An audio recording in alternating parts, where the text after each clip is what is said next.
મહત્વપૂર્ણ ખબરો પર ભાવેણા નગરી ભાવનગરથી ખૂબ મહત્વપૂર્ણ સમાચાર સામે આવી રહ્યા છે। ભાવનગરના આનંદનગરમાં મકાન ધરાશયી થવાની ઘટના સામે આવી રહી છે। ખૂબ મહત્વપૂર્ણ સમાચાર ભાવનગરથી। ભાવનગર શહેરના આનંદનગર વિસ્તારમાં મકાન ધરાશયી 3 માળના મકાનનો કેટલોક ભાગ ધરાશયી થયો, જેને કારણે એક વ્યક્તિનું મોત નીપજ્યું છે। મોડી રાત્રે ગુજરાત હાઉસિંગના જર્જરિત મકાનનો દાદરનો ભાગ તૂટી પડ્યો હતો। મકાન ધરાશયી થતા કેટલાક લોકો દટાયા હોવાની જાણકારી સામે આવી હતી। સમગ્ર ઘટનાને પગલે ફાયરની ટીમે ઘટના સ્થળે પહોંચી ફસાયેલા લોકોનું રેસ્ક્યુ ઓપરેશન હાથ ધર્યું। સમગ્ર ઘટનાની વાત કરવામાં આવે તો આનંદનગરમાં મકાન ધરાશયી થતા રેસ્ક્યુ કામગીરી હાથ ધરાઈ, જેમાં એક વ્યક્તિનું કરુણ મોત નીપજ્યું હોવાની વાત સામે આવી રહી છે। ભાવનગર શહેરના આનંદનગર વિસ્તારમાં ગઈકાલે મધરાતે 3 માળનું જર્જરિત મકાન ધરાશયી થયું હતું। આ બનાવ અંગે ફાયર ડિપાર્ટમેન્ટને જાણ કરવામાં આવી। મકાન ધરાશયી થતા લોકો દટાયા, જોકે તંત્ર દ્વારા રેસ્ક્યુ કામગીરી હાથ ધરવામાં આવી હતી। આ બનાવમાં કરણભાઈ સવજીભાઈ બારૈયા નામના વ્યક્તિનું કરુણ મોત નીપજ્યું છે। સ્થાનિકોએ આક્રોશ વ્યક્ત કર્યો હતો। સ્થાનિકોએ જણાવ્યું કે મકાન તૂટી પડ્યા બાદ 2 કલાક સુધી રેસ્ક્યુ કામગીરી હાથ ન ધરાઈ। વિપક્ષ નેતાએ તંત્રને આડે હાથે લીધું અને જણાવ્યું કે મકાન ખાલી કરવા માટે નોટિસ જ આપવામાં આવી હતી, પરંતુ તેમાં યોગ્ય કાર્યવાહી ન કરવામાં આવી, જેના પરિણામે એક નિર્દોષ વ્યક્તિનો જીવ ગયો છે। ભાવનગરના આનંદનગરમાં ગઈકાલે જે મકાન ધરાશયી થયું ને તેમાં એક વ્યક્તિનું કરુણ મોત નીપજ્યું છે। तो जीसीबी तो बोलावे ने पुलिस वाले नंबर न होएगा એટલા ફોન કર્યા તો જીસીબી મરી જાય પછી જીસીબી આવે તો કામ ન હોય ને પછી મરી જાય પછી જીસીબી નંબર હું કરવા આયા એક છે અમારે એક જેની સામે હાઉસિંગ બોર્ડના 3 માળિયા આજે ધરાશયી થયા છે। લગભગ 5 થી 6 જણા અંદર દટાઈ ગયેલા હતા। તંત્રને જાણ કરતા તરત જ ફાયર બ્રિગેડ, પોલીસ ને એમ્બ્યુલન્સ આવી જતા રેસ્ક્યુ કાર્ય ચાલુ છે ને હજુ પણ 2 વ્યક્તિ દટાયેલા છે, એની માટે કાઢવા માટેની કામગીરી ચાલુ છે। અચાનક જ પડી ગયું। 3 માળની બિલ્ડિંગ હતી।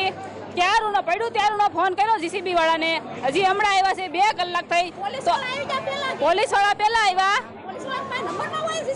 તો જીસીબી વાળાને ફોન નથી કરાતો। વધુ જાણકારી માટે ફોન લાઈન પર જોડાય છે ભાવનગરથી સંવાદદાતા અરવિંદ ભાટી। જી અરવિંદ, જણાવશો કે ભાવનગરના આનંદનગરમાં જે મકાન ધરાશયી થયું, એક વ્યક્તિનો જીવ ગયો છે, નિર્દોષનું મોત થયું છે, શું છે વધુ જાણકારી? ચોક્કસથી જે પ્રમાણે મોડી રાત્રિના સમયે ભાવનગર શહેરના આનંદનગર વિસ્તારમાં છેલ્લા બસ સ્ટેન્ડ પાસે ગુજરાત હાઉસિંગ બોર્ડના જે 3 માળિયા મકાન આવેલા છે તેમાંથી એક મકાન છે તેનો કેટલોક ભાગ અચાનક જ ધરાશયી થઈ ગયો હતો। દાદર સાઈડનો જે ભાગ ધરાશયી થવાના કારણે મકાનની અંદર કેટલાક લોકો ફસાયા હતા, તેમજ જે ભાગ ધરાશયી થયો હતો તેમાં કેટલાક લોકો પણ દબાયા હતા। જોકે ઘટના અંગેની જાણ થતાં જ લોકોના ટોળા ઉમટી પડ્યા હતા અને તંત્રને જાણ કરવામાં આવી હતી, પરંતુ જે તંત્રના જે પોલીસનો કાફલો પહોંચ્યો હતો, પરંતુ જેસીબી મશીન સહિતનો કાફલો મોડો પહોંચવાના કારણે જે લોકોના રેસ્ક્યુની કામગીરી હતી તે મોડી થઈ હોવાના પણ આક્ષેપ થયા છે। સ્થાનિક લોકોએ આક્રોશ વ્યક્ત કરતા જણાવ્યું હતું કે 2 કલાક સુધી લોકો અંદર દટાયેલા રહ્યા ત્યાં સુધી જેસીબી મશીન આવ્યા ન હતા, જેના કારણે એક વ્યક્તિ જે કરણભાઈ નામના વ્યક્તિ છે તેમનું મૃત્યુ થયું હતું। અન્ય જે લોકો પણ તેમાં દબાયા હતા તેમને રેસ્ક્યુ કરી બહાર કાઢવામાં આવ્યા। આ ઉપરાંત બીજા અને ત્રીજા માળે જે લોકો ફસાયા હતા તેમને પણ ફાયર વિભાગની ટીમ દ્વારા રેસ્ક્યુ કરી સુરક્ષિત બહાર કાઢી તમામને બચાવી લેવામાં આવ્યા હતા અને જે ઈજાગ્રસ્તો હતા તેમને સારવાર માટે હોસ્પિટલ ખસેડવામાં આવ્યા હતા।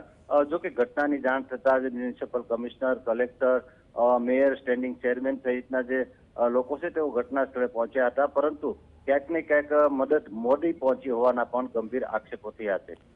બિલકુલ અરવિંદ, અહીંયા એક પ્રશ્ન એ ઉપસ્થિત થાય છે કે સૌપ્રથમ તો આ જે ઘટના બનવા પામી તેમાં માત્ર નોટિસ આપવામાં આવી હતી, કોઈ નક્કર કાર્યવાહી ન કરાઈ હોવાનો સ્થાનિકોનો આક્ષેપ છે।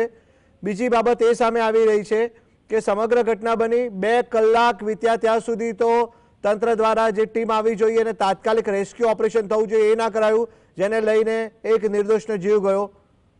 શું માનવું છે આપનું?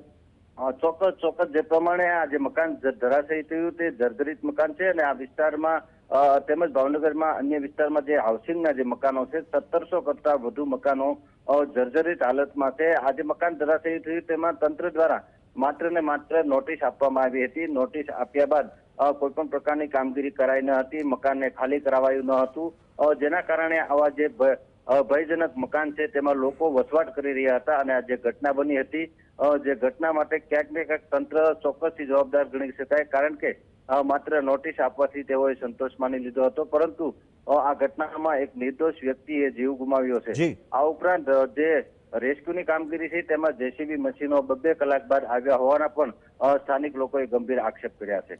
અરવિંદ, આપ જોડાયા, આપનો આભાર. તો ભાવનગરના આનંદનગરમાં 3 માળનું મકાન ધરાશયી થયું. તંત્રના પાપે નક્કર કાર્યવાહી ન કરવામાં આવી, જેને કારણે એક વ્યક્તિનો જીવ ગયા હોવાનો સ્થાનિકો દ્વારા આક્ષેપ લગાવાયો છે.